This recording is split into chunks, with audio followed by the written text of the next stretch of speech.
Hi everybody! Ang ating vlog for today ay gagawa tayo ng kape Arabic. Ayan po ay kape ng mga buo-buo at ito naman ay cardamom. Kumbaga hill sa Arabic po yan. Hill, go to hill daw.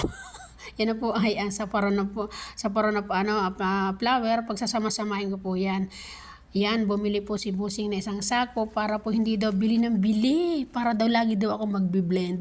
Ay, sa ganun. Siguro nasarapan sa ating gawa. O, diba? So, ganun lang po sila. Pag nasarapan sila at nagustuhan ng gawa mo, paulit-ulit nilang gagawin yan sa iyo.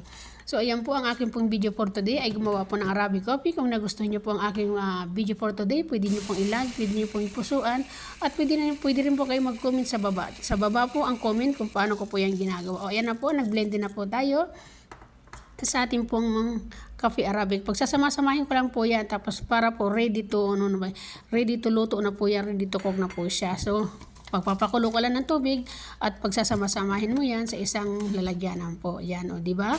O, ganun lang kasimple ang gumawa niya. Kung nagustuhan niyo po mga kabs, ang aking pong ang aking pong binilender na coffee Arabic, pwede po kayo mag-comment. So, ayan na po siya, ang aking pong ginawa. Pinagsama-sama ko lang po siya. Ayan na po siya. So, ready to cook na po yan. Maraming salamat everyone. Kung saan kayo inabot ang aking video, pwede ka mag-like and mag-comment. Bye-bye. God bless.